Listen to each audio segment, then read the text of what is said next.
मैं ज्योति सिंह। शुभ प्रभात आप सभी लोगों को। आज हम लोग वस्त्र की मूल उत्पत्ति के सिद्धांत को पढ़ेंगे। वस्त्र के वो मूल उत्पत्ति के सिद्धांत 4 हैं। ये नेट में, टीजीटी में, पीजीटी में, एलटी में, जीआईसी में सभी जगह इस टॉपिक से प्रश्न पूछे गए हैं। नेट में जो प्रश्न आता है इसको सीक्वेंस में लगाने के लिए आता है, आगे पीछे कर देता है और कहता है सीक्वेंस में लगाइए। तो वस्त्र विज्ञान की उत्पत्ति के कितने सिद्धांत हैं? 4 सिद्धांत। कितने सिद्धांत हैं? 4।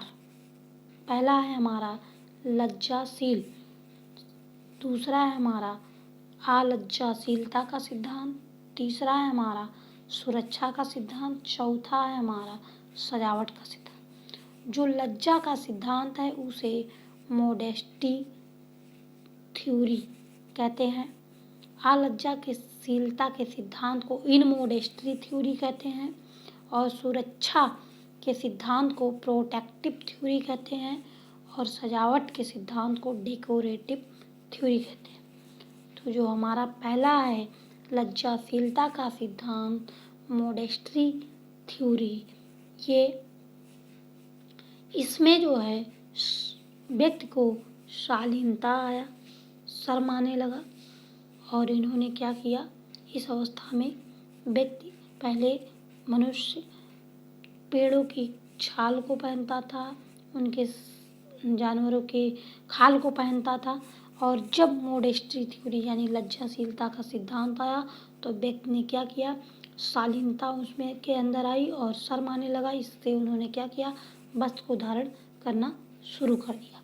तो ये हमारी थी पहली अवस्था।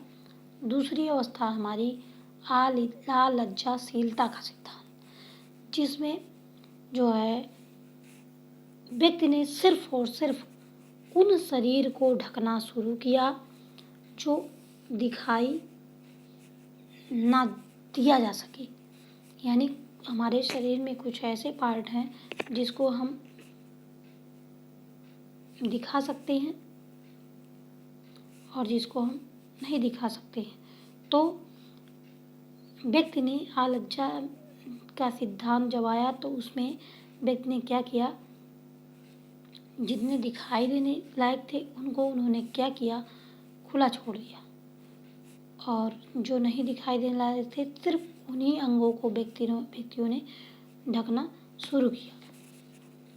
और इस समय दिखाने का जो तरीका था वो प्राकृतिक नेचर था।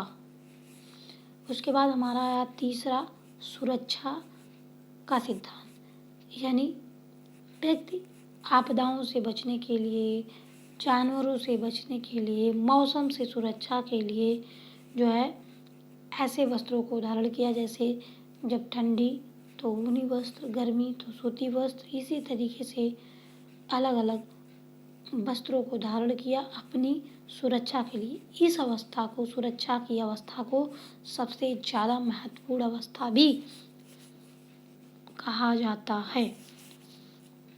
अगला हमारा है डेकोरेटिव थ्योरी। आवश्यकता से अधिक इसका उपयोग किया जाने लगा। सजावटी अवस्था भी इसको कहते हैं।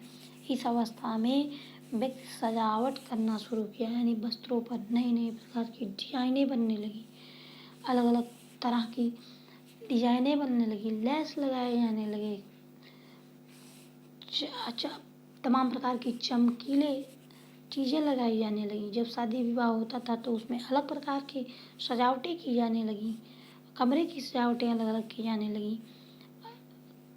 तो ये सजावट की व्यवस्था रही।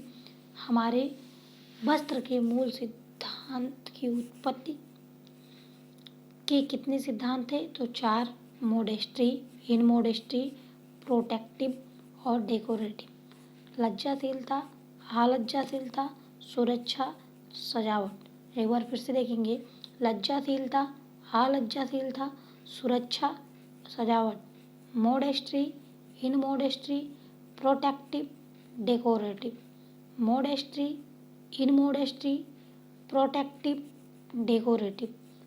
इस तरीके से आप लोग इसको सीक्वेंस से क्रम वाइज याद कर लीजिए। ये बहुत ही महत्वपूर्ण प्रश्न हैं जो बार बार पेपर में पूछे जाते हैं। इसके बाद हम धीरे धीरे थ्योरी को पढ़ने के बाद प्रश्नों को भी सॉल्व करेंगे। धन्यवाद।